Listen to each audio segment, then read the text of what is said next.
Welcome back, my friends, to another Bipolar Rollers episode.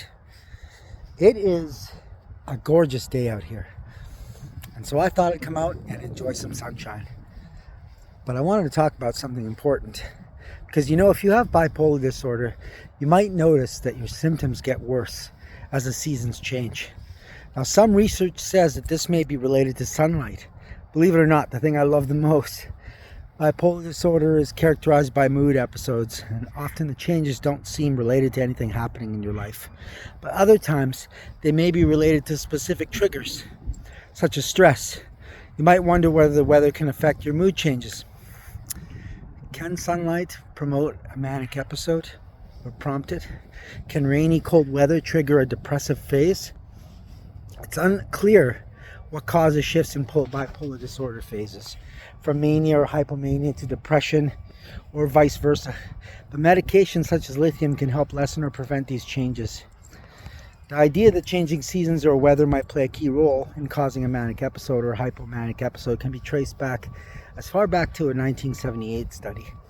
This study examined hospital admissions for mania, and they found peak admissions for mania in summer and low admissions in the winter, which is what I thought would be the exact opposite.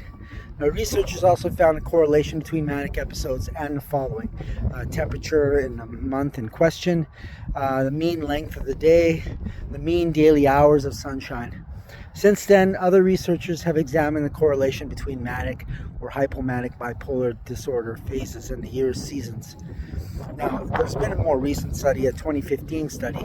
It examined 2,837 hospital admissions, and they found that most admissions for mania were noted in the spring, summer, and midwinter months. And get this, people were more likely to be admitted to the hospital for mixed features in late spring and winter. Bipolar disorder-related depression admissions were most likely in the spring and autumn months. Now, researchers noted a connection between bipolar disorder episodes and hours of sunlight in different months.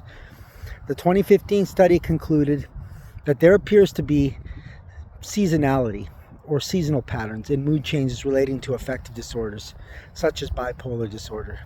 Now, these researchers weren't alone in finding this correlation between sunshine and manic episodes. They did another study in 2016, and it supported a connection between sunshine and the manic phase of bipolar disorder. The large-scale study examined 24,313 hospital admissions of people with mania in Denmark from 1995 to, I believe, 2012. There was a seasonal pattern with admission rates peaking in the summer.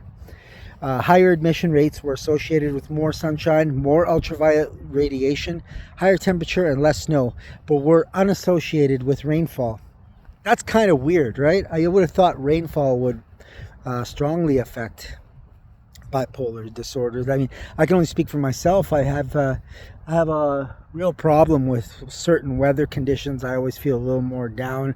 I can feel the depressive episodes come on a little more. But a 2008 study did not find an association between its 56 subjects and data such as hours of sunshine, temperatures, rainfall, etc. So what do you believe? Because of the study's small size, the researchers didn't have enough manic episodes to track. So instead used other measures, like a mania rating scale, for instance, to act as a stand-in for actual manic episodes. This makes the results of the study difficult compared to other studies.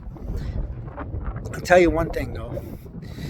Does the weather affect other mental health conditions? That is the question that I often pose to people when we're dealing with just not bipolar alone, but there's so many other mental health conditions that I'm concerned with. Bipolar disorder isn't the only mental health condition that sunlight might affect. Now, here we're talking about something near and dear to my heart: seasonal affective disorder. It's not known as a major depressive disorder with seasonal patterns. It's a form of depression that occurs during the winter months. Though both may cause worsening depression linked with changing seasons, this form of depression is different from bipolar disorder. And you guys probably know that. Some people also believe that the symptoms of borderline personality disorder can worsen due to the change of seasons. But let's be honest, there's little evidence that this is the case. I want you to know that if your symptoms worsen during specific seasons, maintaining a routine and treatment plan can help. Bipolar disorder treatments can help you maintain consistent moods throughout the year. Common treatments include psychotherapy, talk therapy, something I'm very fond of now, medications such as lithium, or a combination. Though you might not be able to find sunshine all year round, there's some evidence, including a 2020 review, that bring light therapy that can help with depressive symptoms in bipolar disorder. That said, we only looked at the short-term effects, so they may have underestimated any negative effects of bright light therapy on mania or depression. Now, I'm kind of looking into this right now because I think there's some merit to this, but bright light therapy is a common treatment for seasonal affective disorder, so I'm hoping that it might do wonders for my bipolar disorder.